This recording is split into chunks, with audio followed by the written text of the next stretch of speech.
Na'udzubillahi minasyaitonirrajim. Bismillahirrahmanirrahim. Assalamualaikum warahmatullahi wabarakatuh. Waalaikumsalam warahmatullahi wabarakatuh. Alhamdulillahi rabbil alamin. Assalatu wassalamu ala asrafil anbiya'i wal mursalin wa ala alihi wa sahbihi rasulillahi ajma'in, amma ba'd.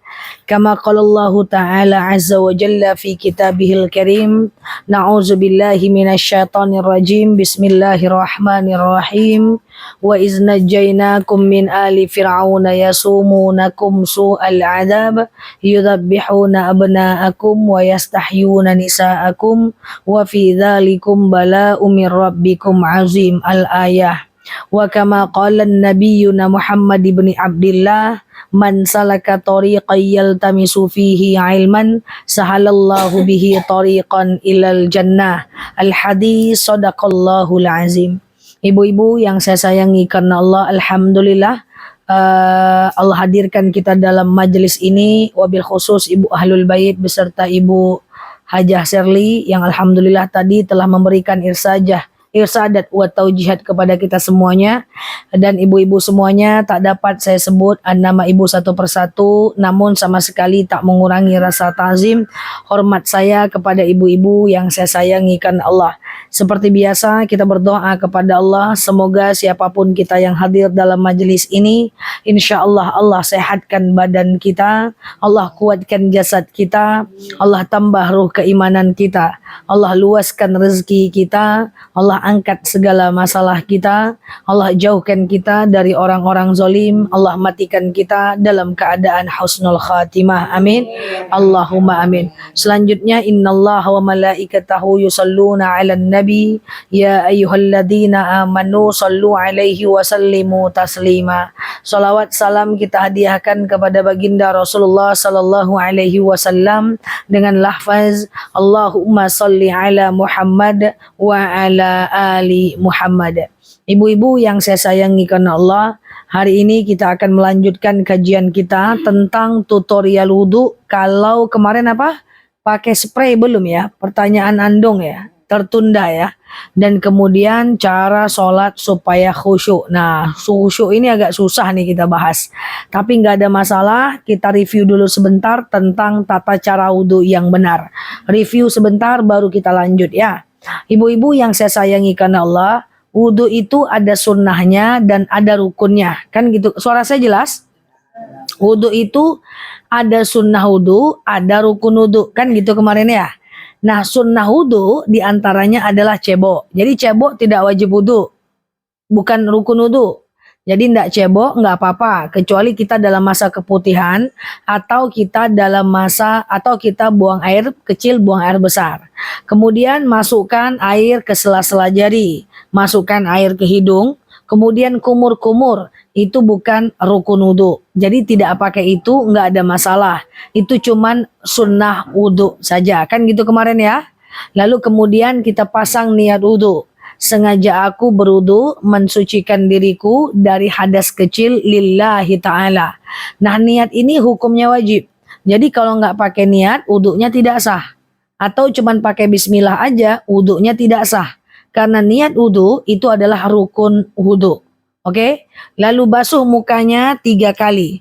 Nah, membasuh muka ini, kalau kita berwudunya di tempat umum, di tempat orang ramai, jangan dibuka kerudungnya. Cukup ambil air, basuhkan ke muka yang tampak saja.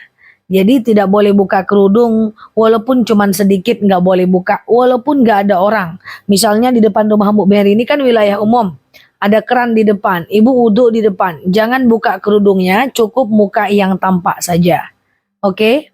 Kemudian yang kedua, wa aidiakum ilal marafiq. Ya, kita dianjurkan untuk membasuh tangan sampai siku. Dalam hal ini ulama berbeda pendapat. Ada yang bilang siku sampai kuku sampai siku, ada yang bilang siku sampai kuku, terserah. Nah, kalau kita wudhunya di luar ruangan, maka kita nggak boleh menyingsingkan lengan baju, kita hanya boleh membasuh baju kita saja, tidak perlu sampai basah ke dalam badan, cukup sebilas aja, sedikit aja. Kemudian membasuh kepala. Membasuh kepala ini ulama berbeda pendapat. Ada yang mengatakan cukup 3 helai rambut aja. Ada yang mengatakan sampai ubun-ubun. Ada yang mengatakan semua rambut. Ada yang mengatakan langsung ke telinga. Terserah mau yang mana karena itu perbedaan mazhab. Oke, pertama tadi apa? Niat. Yang kedua, muka. Ketiga, tangan. Keempat, kepala. Dan yang kelima, kaki. Telinga nggak wajib. Telinga bukan rukun wudu. Jadi nggak basuh telinga nggak apa-apa. Nah, sampai mata kaki.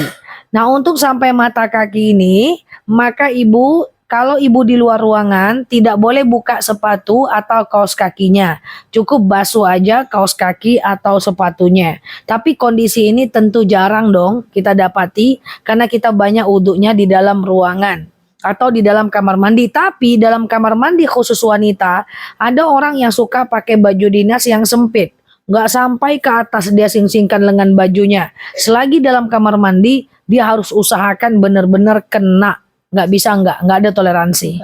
Tak buka baju dia dalam toilet, kita pilihan aja. Oke, nah itu dia. Nah selanjutnya apa kemarin yang membatalkan wudhu? 1, tidur lelap, batal. Kalau lalu ayam nggak batal. Yang kedua, batal keluarnya sesuatu kubur, dubur atau di antara keduanya. Ya, itu batal. Ya, keputihan, buang air kecil, buang air besar. Kemudian yang ketiga, menyentuh alat kelamin langsung dengan tangan. Kalau cuman garuk-garuk, di luarnya ada gamis, tidak batal. Yang keempat, bersentuhan dengan yang bukan mahram, itu batal, jelas. Yang kelima, terkena najis, itu batal. Nah, pernah ngelihat ada orang di Mekah, ini saya cepat aja karena review kan nggak apa-apa ya. Ada orang di Mekah itu pakai gamisnya itu sampai nyentuh sujadah, sampai nyentuh ke lantai. Banyak orang bilang itu kok pakai gamis nyentuh ke lantai. Saya jelaskan. Nah, kalau gamis nyentuh ke lantai, kalau dia cuman najis kecil saja, cuman hadas najis kecil, seperti misalnya dia jalan kena tai burung basah, jalan lagi kan bersih lagi dengan debu. Karena debu mensucikan najis, jadi tidak ada masalah. Bersentuhan dengan suami gimana kalau berwudu? Dalam hal ini bersentuhan dengan suami ulama berbeda pendapat. Imam Syafi'i mengatakan mutlak batal. Imam Hanafi mengatakan mutlak tidak batal. Imam Maliki mengatakan batal kalau muncul syahwat aja. Yang mana? Terserah mau pilih yang mana. Kalau suaminya bilang batal, nanti dia ngambil wudu lagi. Kita bilang tidak batal, tidak usah ngambil wudu lagi. Seperti itu. Ingat, afdolul wudu biqalilil ma, afdolnya wudu dengan air yang sedikit. Usahakan jaga wudu 24 jam, apalagi udah di usia kita yang seperti ini. Kenapa? Karena orang yang jaga wudu 24 jam, kalau dia mati dalam keadaan berwudu, maka matinya mati syahid. Apa itu mati syahid? Tidak merasakan sakitnya mati, tak ada hari perhitungan, langsung masuk surga. Terus kita pengen banget jaga wudu. Nah, misalnya kalau kita lagi di pesawat, kita lagi di kapal, nggak ada air, kita bisa tayamum. Kemarin sudah saya jelaskan cara tayamum. Nah, tapi saya belum jelaskan cara wudu pakai spray. Begitu gampangnya cara wudu pakai spray. Misalnya kita spraynya mau di mana? Kalau di tempat umum tetap caranya sama. Sengaja aku mengambil wudu, mensucikan diriku dari hadas kecil lillahi ta'ala. Semprot aja mukanya. Muka yang tampak saja. Semprot, putarannya adalah ke kanan. Ya, ini sunnahnya. Putarannya ke kanan. Bukan dari kiri ke kanan. Ke arah kanan. Oh, ke arah kanan. Ke arah kanan. Diputarnya arah ke kanan. Ya. Dia sampai Islam tuh sudah tidak. Potong kuku coba dari mana? Dia anjurkan, ada loh dalam Islam.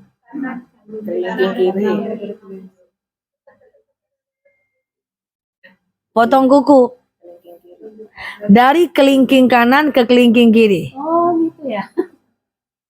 Tet tet tet tet tet tet tet tet tet tet.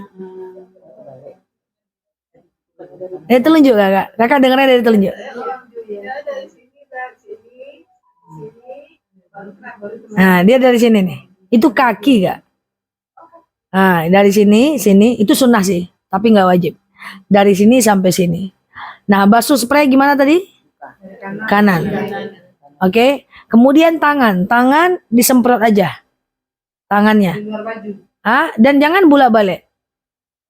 Sekali aja. Ya, maksudnya jangan dijijit, jangan. Dari atas ke bawah. Dari atas ke bawah. Kalau mau dari bawah, dari tangan ke siku, dari bawah sealiran, seapalah namanya tuh. Nggak bolak-balik doh. Satu arah. Ya, yang kanan juga seperti itu. Kalau ibu dalam ruangan, ya dising-singkan aja lengan bajunya. Tapi kalau maksudnya di luar ruangan, maka ibu satu arah. Oke? Oke? Kemudian basuh kepalanya. Kepalanya bisa basuh kalau di luar ruangan, basuh kerudungnya aja. Kalau dalam ruangan, ya disemprot aja ke dalam anak rambut. Nggak apa-apa. Kemudian kaki. Kaki kalau di dalam ruangan atau ruangan yang perempuan aja, boleh buka kaos kakinya dan disemprot. Kalau di luar ruangan, pasang kaos kaki dan disemprot. Semprot intinya satu arah. Kalau dari mata kaki ke bawah, terus dari mata kaki ke bawah. Dari ujung kaki ke mata kaki, terus dari ujung kaki ke mata kaki. Terserah mau pilih dari mana. Semprot itu harus basah semuanya. Gimana? Menyemprot itu harus basah semuanya. Basah tidak sampai menetes. Harus menelak semuanya. Harus rata, tapi tidak sampai netes ya Bu. Artinya tidak perlu di satu titik sampai 3 kali. Paham ya? Disemprotnya dari jauh Bu. Dari jauh disemprot. Kalau dari dekat nanti dia kurang nyebar. Dari jauh nanti akan basah segini. Dari jauh lagi basah segini. Jauh lagi basah segini. Ya itu cukup 3 kali semprot aja satu tangan itu. Nggak ada masalah. Dalam keadaan tidak ada air. Dalam Masjidil Haram atau saat kita di bis atau dalam perjalanan jauh. Satu kali boleh. Semprot semua kena kok. Ya di belakang kita semprot juga. Jadi kan 1, 2, 3. Sebelah sini lagi Bu. 1, 2, 3. Gitu.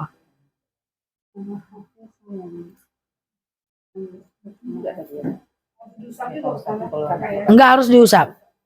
Kaki juga. Dari mata kaki 1, 2 cukup. Atau dari ujung 1, 2 cukup. Enggak ada masalah. Jadi jaraknya dijauhkan. Belum pernah pakai spray ya? Oh mantap. Belum ya? Oke. Berarti selama ini nyari air ya? Enggak apa-apa. Oke aja. Cari air dan tayamum. Cari air dan tayamum. Iya Bu. Seandainya kita sedang berwudu nih, sedang mengalir wudu, terus ada teman, tadi di mana? Nah, lalu kita menjawab, ataukah kita mengganggu, ataukah kita lanjutkan? Kalau kita menjawab, batalkan? Berbicara saat berwudu tidak membatalkan wudu, dia hanya makruh wudu. Makruh itu apa? Dikerjakan boleh, tapi Allah tidak suka, ditinggalkan lebih baik. Dia cuman makruh, dia tidak batal. Itu sama dengan kalau ini nggak apa-apa. Wudu nggak pakai baju, gimana? Boleh nggak? Wudu cuman pakai handuk aja di kamar mandi. Sudah bawa baju, ini tak boleh dijencang, udah bawa baju belum di luar. Ya. Wudu di dalam ruangan. Atau bagaimana wudu dalam kamar mandi tapi nggak pakai baju. Coba kita lihat aja. Sesuatu itu dianggap sah jika terpenuhi rukunnya. Jika rukun wudu nggak ada, rukun wudu tutup aurat kan nggak ada masalah kan nggak ada rukunnya. Jadi sebenarnya boleh aja di kamar mandi nggak pakai baju atau pakai handuk, wudunya sah kok. Cuman adab aja kok. Kalau adab itu dilanggar nggak ada masalah, dia cuman melanggar aturan adab, dia tidak melanggar aturan syariat. Syariat nggak boleh dilanggar, adab boleh dilanggar, tidak berdosa. Contoh, ibu dengerin ceramah saya. Ada satu duduk di bawah, satu angkat kaki di atas, satu sambil baring-baring, yang penting paham. Itu nggak akan dosa, cuman adabnya aja yang kena. Jadi wudhu pakai handuk itu persoalannya bukan persoalan syariat, itu persoalan adab. Oke, clear? Sekarang wudhu pakai make up. Kita masih bermake up. Terus kita ngambil wudhu. Sah nggak wudhunya? Selagi make upnya tidak waterproof, tidak ada masalah. Tapi kalau make upnya waterproof, ibu harus bersihkan dulu, baru kemudian ibu ngambil wudhu. Biasanya pengantin. Iya. Atau ibu wudhu dulu baru pakai make up. Kutek. Bolehkah kita pakai kutek? Kita boleh pakai kutek nggak? Ada yang untuk bisa dibuat sholat itu gimana? Jadi kutek itu boleh dipakai kok. Mau warna hitam, mau warna merah, kutek itu boleh karena dia aksesoris. Cuman kalau wudhu harus dibersihkan dulu. Baru ke enggak boleh nama itu doa. Wudhu kalau henna nggak apa-apa, malah sunnah kalau henna. Ya, jadi dibersihkan dulu baru kita ngambil wudhu. Ustazah, kan katanya kuteknya ada halal. Halal itu kan zatnya, dia nggak campur lemak babi, dia nggak campur najis babi. Secara zat dia halal, tapi kalau diaplikasikan ke kuku, masuk ke dalam kuku nggak. Selagi dia nutupin kuku, berarti nggak bisa dibawa wudhu. Sementara kita 5 waktu sholat wajib. Jadi kalau mau pakai saat haid aja atau nggak usah lepan yang beko kalau meninggal.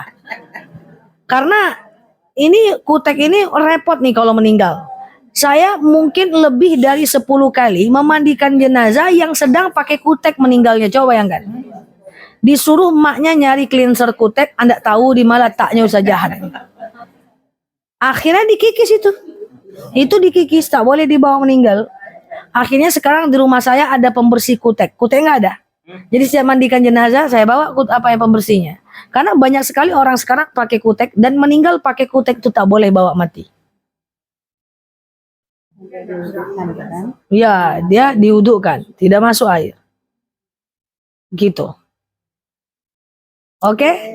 Yuk, kita lanjut. Ada yang mau ditanyakan lagi soal wudhu sebelum kita lanjut? Jadi intinya kalau kita berwudhu itu harus dibasuh ya Ustaz ya. Harus dibasuh misalnya tidak dalam keadaan darurat gitu. Ya. Harus dibasuh semua anggota. Dibasuh semua. Kaki. Ya, yang tadi muka, tangan, kepala, kaki itu aja yang wajib.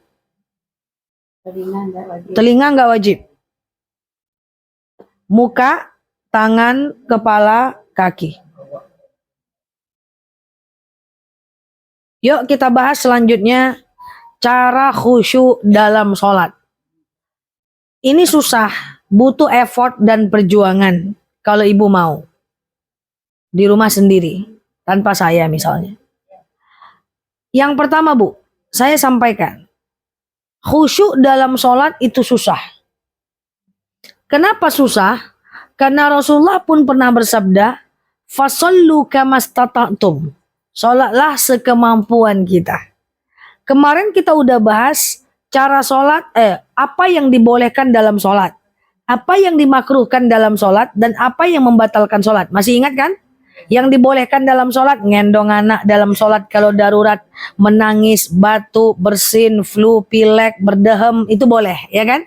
Apa yang dimakruhkan dalam sholat? Dimakruhkan dalam sholat adalah menguap, mengantuk, menutup mata, menutup bibir dalam sholat, menahan kentut dalam sholat, itu makruh.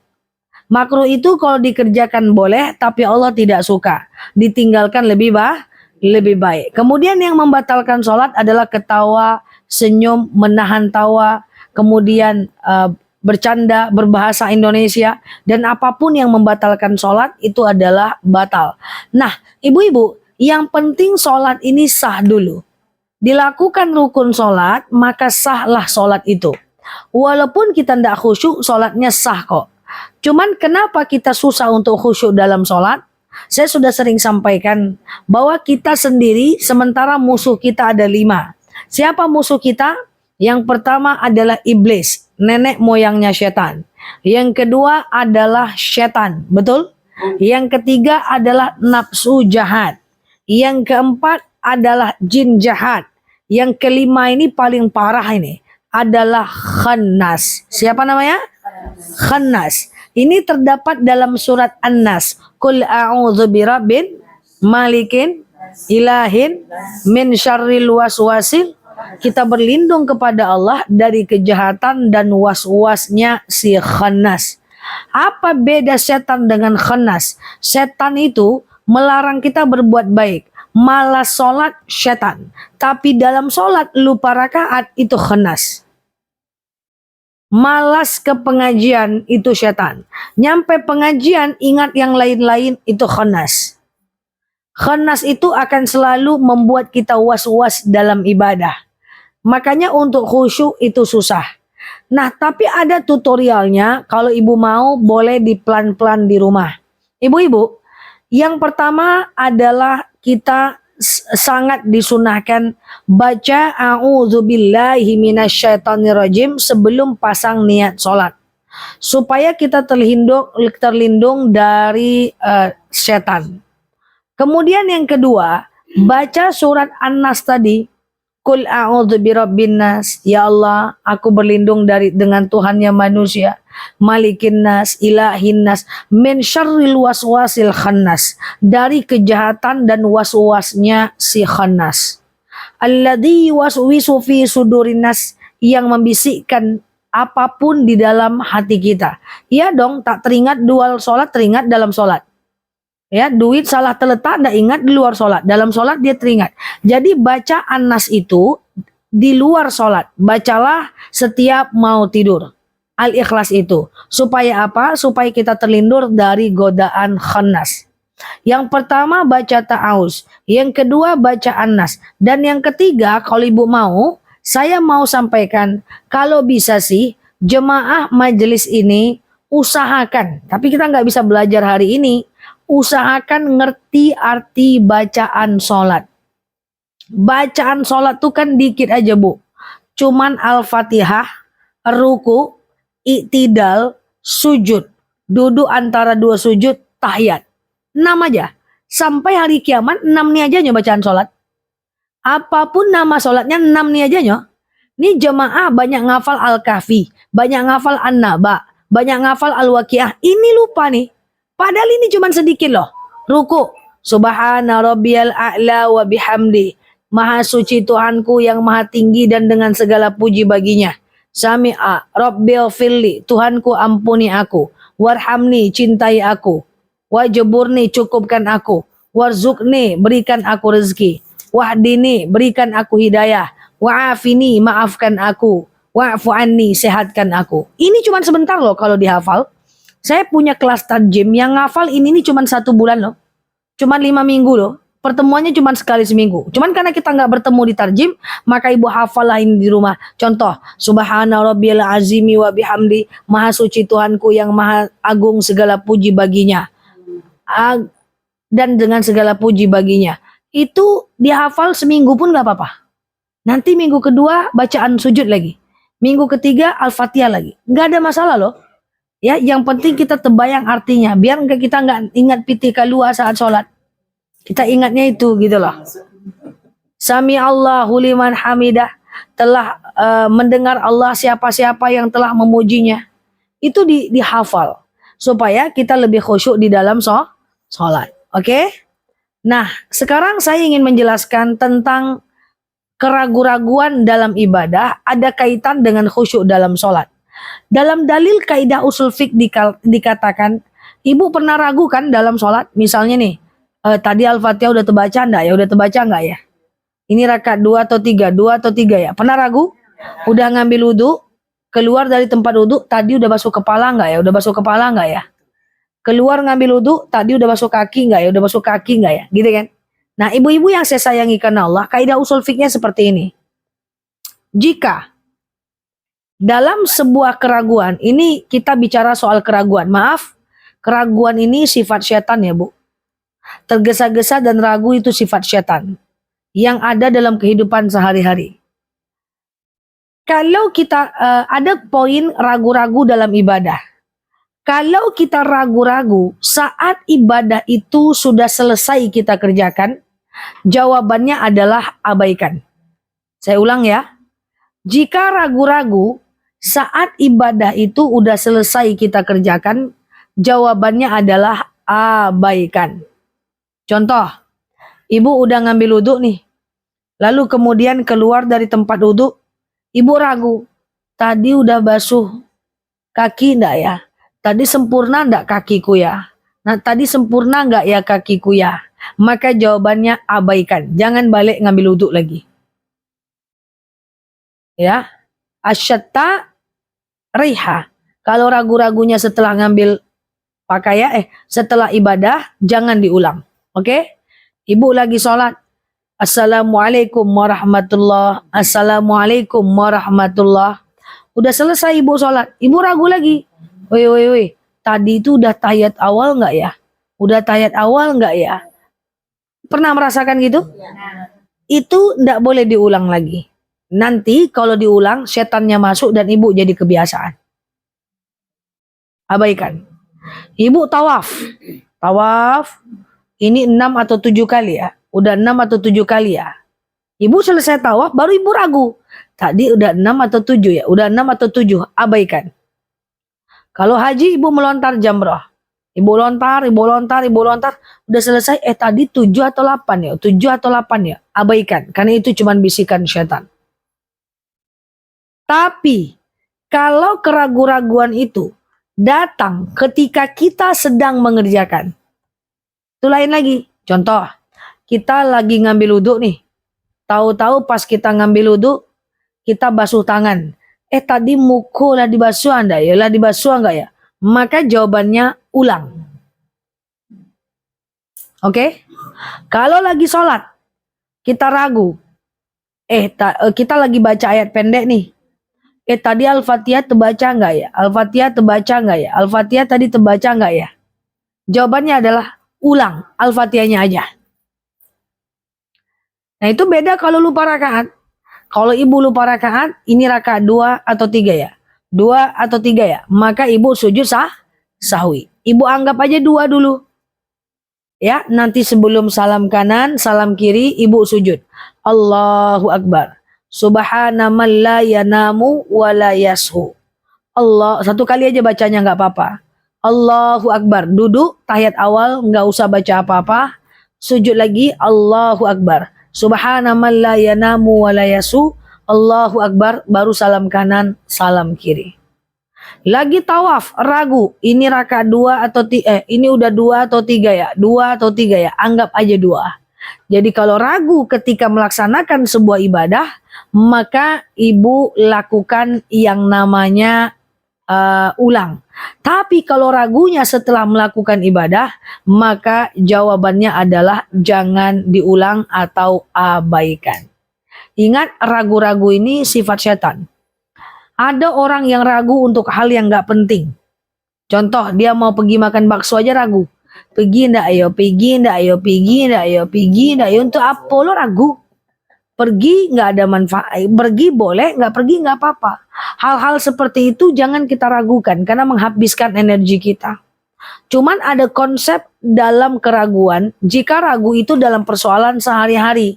Ragunya hanya untuk sekedar nongkrong nggak ya, atau ngopi nggak ya, atau buat teh nggak ya, atau mau beli baju, anca nggak yo. Itu kan mubah itu boleh kan. Dalam perkara mubah, kalau ragu tinggalkan, nggak boleh kerjakan. Misalnya ibu mau pergi makan bakso, pergi nggak ya, jangan pergi kalau ragu. Begitu dalam kitab Ta'lim Ulumut Ta'lim karangan Imam Zarnuji. Mau bikin teh, bikin ndak yo, jangan bikin. Mau beli baju, anca ndak yo, tapi diskon, jangan beli. Kalau malah mau melakukan perjalanan gimana? Sama, nggak boleh bu, nggak boleh bu. Nanti datang mudarat, ndak lambat, ndak cepat. Ya tadi makan bakso lah. Atau misalnya saya mau pulang kampung, pergi ndak yo. Kalau ndak, jangan bu. Apapun ragu jangan dalam persoalan mubah. Tadi kan dalam hal ibadah. Ibu misalnya mau beli tas nih, ibu tengoklah tasnya. Anca ndak ya, lihat dulu anca ndak ya. Jangan beli. Nah, tiba rumah tak kanak-kanak, kalau pengen banget boleh pergi. Jangan membeli dalam keadaan ragu. Karena biasanya kalau kita beli dalam keadaan ragu, itu banyak mudaratnya. Entah sampai di rumah nanti dia entah apa-apa lagi. Kok udah ancak yo, tadi di situ ancaknya. Gitu kan. Gitu. Gimana, Bu? Ya, jadi yang mubah-mubah itu cak dayan, cak daya. Kalau ragu jangan beli. Tapi kalau yakin beli. Nah, gitu ya. Nah, ibu-ibu yang saya sayangikan Allah, tadi pertama apa? Baca auzubillahi minasyaitonir. Yang kedua baca qul a'udzubirabbin. Kemudian yang ketiga apa tadi? Hafal ya, hafal arti dan bacaan sholat itu jauh lebih oke. Kemudian yang keempat terakhir, nanti kalau ada mau bertanya silahkan, dalam dan luar tema silahkan, bebas aja. Jangan lupa tumak ninah dalam sholat. Kalau ibu nggak pakai tumak ninah, sholat ibu nggak sah loh, Bu. Ibu nggak usah baca ayat pendek nggak apa-apa, nggak usah baca iftitah nggak apa-apa. Tapi kalau nggak pakai tumak ninah, sholatnya nggak sah. Apa itu tumak ninah? Tumanina itu diam sebentar antar gerakan dan bacaan. Saya ulang, tumanina itu diam sebentar antar gerakan dan bacaan. Contoh, kita mau ruku nih. Allahu Akbar. Subhana rabbiyal azimi wa bihamdi. Subhana rabbiyal azimi wa bihamdi. Subhana rabbiyal azimi wa bihamdi. Baru sami Allahu liman hamid. Harus itu. Kalau tak pakai tumak nina, sholat tak sah. Jadi daripada ibu tidak pakai tumak nina, mendingan gak usah baca ayat pendek dan iftitah. Kalau mau buru-buru. Sujud Allahu Akbar. Subhana rabbiyal a'la wa bihamdi. Sujud Subhana rabbiyal a'la wa bihamdi. Subhana rabbiyal a'la wa bihamdi. Allahu Akbar. Itu tumaninah. Termasuk dari sujud ke berdiri. Dari sujud kita mau berdiri. Sangat disunahkan duduk dulu sebentar. Duduk dulu baru berdiri. Ini tumaninah. Termasuk dari berdiri ke sujud.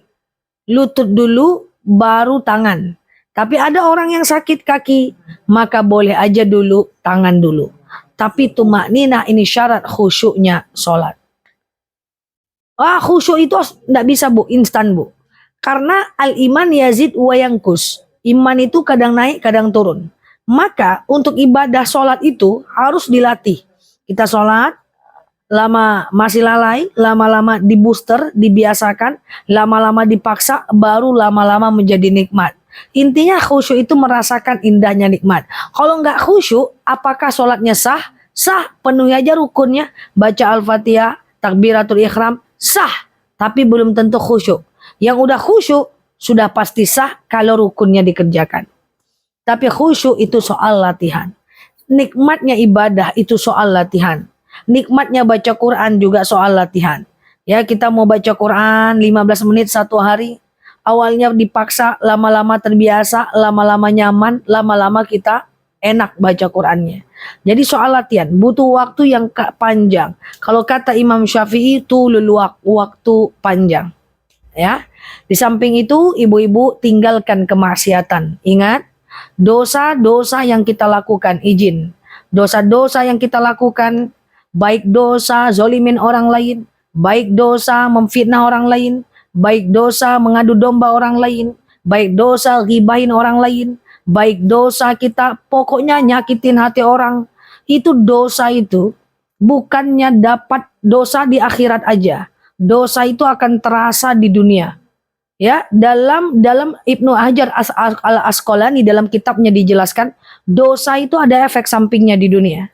Pertama, dosa itu menyebabkan kita susah khusyuk dalam sholat. Susah merasakan nikmatnya ibadah. Payah bana. Dia bangun tahajud tuh payah bana. Susah. Oke? Yang kedua, dosa itu bisa menyebabkan urusan kita sulit. Sulit semua. Ngurus kakak sulit, ngurus KTP sulit, masukkan anak sekolah sulit, mau kemana-mana sulit, kemana-mana dijebak macet, orang lolos kok kita nggak lolos, sulit aja urusan kita karena dosa. Nauzubillah. Yang ketiga, dosa itu bisa menyebabkan hati kita gelisah. Nggak jaleh, risau aja. Kenapa risau? Nggak tentu, risau ketentuan. Risau taruh.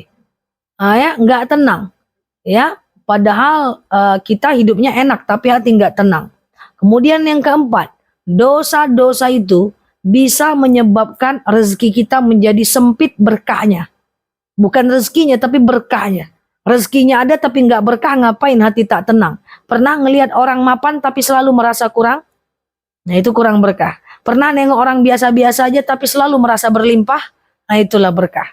Itu efek dari dosa. Dan yang paling ngeri yang kelima, efek dari dosa, kita susah menangkap pelajaran. Imam Syafi'i itu hafal Quran usia 7 tahun, hafal kitab Al-Muwatta usia 10 tahun, hafal 30.000 hadis usia 15 tahun. Sepintar itu anak, dia masih nanya sama gurunya, kepada gurunya Imam Waqi. Ya Imam Waqi, syakautu su'al ibzi, saya payah menghafal. Usia 7 tahun ngafal Quran dia masih bilang payah loh bu. Usia 15 tahun 30.000 hadis dia masih bilang payah loh bu. Lalu apa kata Imam Waqi? Syakautu su'al ibzi fa'arsadani bi anna ilma nurun wa nurullahi la yahdi lil asi. Ilmu itu cahaya. Cahaya tidak akan turun kepada orang-orang pelaku dosa. Nauzubillah. Jadi khusyuk, ilmu itu cahaya bu. Ilmu itu nggak akan turun kepada orang yang melakukan dosa. Orang yang melakukan dosa itu bukan di akhirat aja efeknya. Efeknya di dunia. Apalagi dosa dengan manusia. Nauzubillah. Makanya memang dalam hidup ini kurang-kurangi nyakitin hati orang lain. Biar kita dizolimi nggak apa-apa. Kalau kita dizolimi, pak dosa kita berkurang, derajat kita naik di mata Allah. Tapi kalau kita yang menzolimi, kita repot. Kita mendapatkan efek samping tadi. Makanya hidup ini banyak-banyak sabar. Letakkan manusia pada tempatnya. Dan Allah nomor 1. Selagi dia cuma manusia saja, nah maka dia tidak boleh membuat kita risau. Inilah yang dimaksud dengan kenapa ibadah kita susah khusyuk, kenapa pada akhirnya kita selalu merasa susah menghafal, hati gelisah, berkah. Bukan rezekinya ada, berkahnya tuh yang hilang. Nggak tenang gitu dibuatnya gitu kan. Kemudian sehingga kita bisa menjadi orang-orang yang susah khusyuk dalam sholat. Tapi saya yakin kita semua adalah orang-orang yang terbebas dari dosa. Amin. Tujuan kita hidup ini gimana dosa kita hilang, pahala kita semakin banyak. Semoga kita ya dizolimi nggak ada masalah. Yang penting jangan kita yang melakukan. Nah iya kan. Nah nggak ada masalah.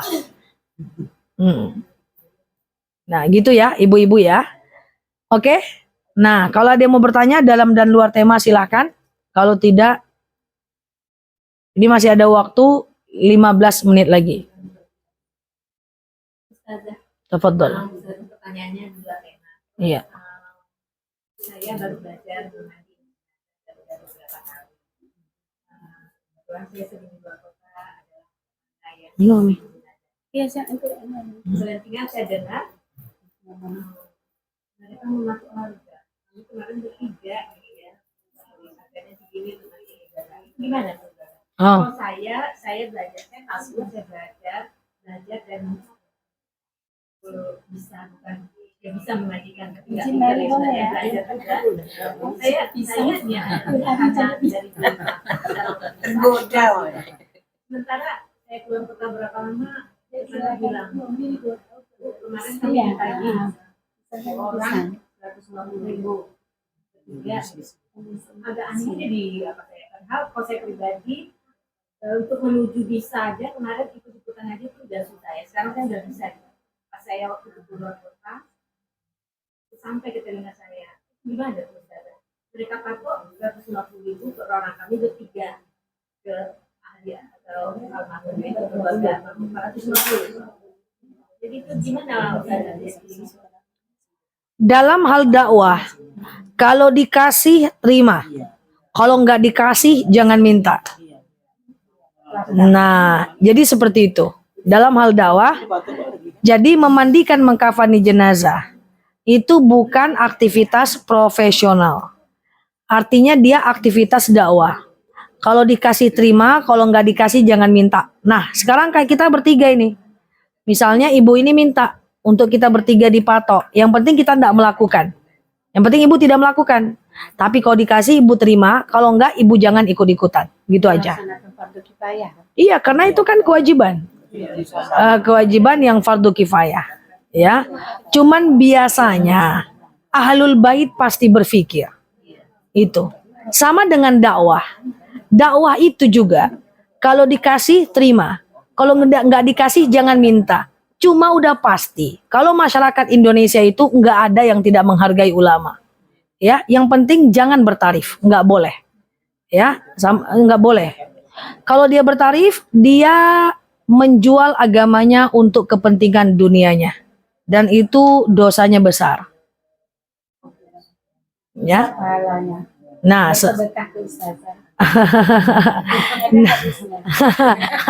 Basambuang lah mami kok. Ini nggak pesan sponsor ya. Kemudian memandikan jenazah tadi itu besar juga pahalanya seluas gunung Uhud. Cuman beban memandikan jenazah itu setelahnya itu beban. Beban terceritakan itu. Tidak boleh diceritakan kepada orang lain. Nah, dan tanggung jawabnya seumur hidup. Kalau mau diceritakan boleh sih, tapi untuk ibroh, untuk hikmah. Tapi memandikan jenazah ini memang kurang. Di Pekanbaru ini kurang, susah. Kalau di tempat kita dari uang sosial itu dikasih. Bisa. Bisa. Tapi kemarin ada satu masjid di Pekanbaru ini, Masjid An-Najah. Dia memandikan jenazah. Ya, An-Najah itu enggak yang dia apa? Enggak, An-Najah Sakuntala. Itu jamaah saya di sana. Jadi mengajarkan memandikan mengkafani jenazahnya kayak gini. Ketemunya tiap minggu. Minggu ini kelompok pertama belajar, praktek memang mandi, memang ada pakai air mandinya, pakai patung manekin yang besar. Ya. Nanti mengkafani memang manusia yang kami kafani. Nanti minggu kedua kelompok kedua, minggu ketiga kelompok ketiga, minggu keempat Memang udah ada program. Ya, minggu kelima kelompok kelima, minggu keenam kelompok keenam. Dan endingnya itu dilombakan. Ya, lomba. Pemenangnya jadi pemandian jenazah di wilayah RT itu. Itu Pak RT-nya yang minta itu kemarin. Jadi udah. Jadi memang benar-benar pakai air di kamar mandi. Kalau pakai boneka-boneka tidak nangkok loh, tidak menangkok. Cuma intermezzo. Apa namanya? Katanya kalau ke memandikan jenazah itu nanti malam sudah tanggung jawab. Enggak ada itu. Dia minta tanggung jawab. Enggak ada, enggak. Tapi kalau kayak Kak Mira kayaknya iyo. Enggak ya. Enggak. Tafadhol.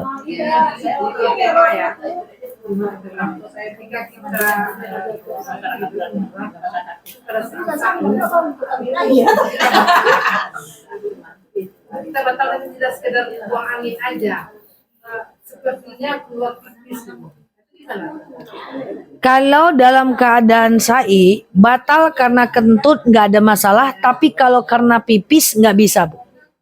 Ibu harus pergi ke kamar mandi, di pintu keluar, Bu buka penti atau nggak usah pakai celana, lanjutkan sa'i. Nah, untuk pakai penti. Yang kayak gini nih nggak dijelaskan dalam manasik umroh. Ini yang paling penting kan? Cara wudhu kalau batal. Nah itulah. Seperti itu ya. Jadi kalau udah terpipis keluarkan. Ya Bu. Lagi sholat gatal-gatal. Sholat gatal-gatal lebih dari 3 kali, 2 pendapat dong. Ada yang bilang batal Malik, ada yang bilang tidak batal Syafi'i. Andung terserah mau pilih yang mana dong. Kadang terasa ada sesuatu gitu, kayak ada semut atau apa gitu.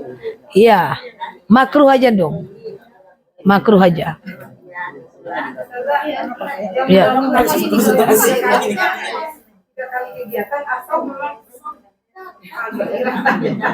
Garu dalam sholat itu searah, Bu. Jangan gini-gini garu. Garu dalam sholat jangan gini-gini. Garu tuh searah, tekan lagi, tekan lagi.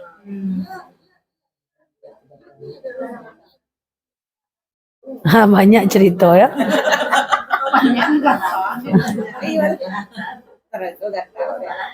Oke, cukup ya. Wallahu alam bisawab. Subhanakallahumma bihamdika nasyhadu an la ilaha illa anta nastaghfiruka wa natubu ilaihi. Assalamualaikum warahmatullahi wabarakatuh.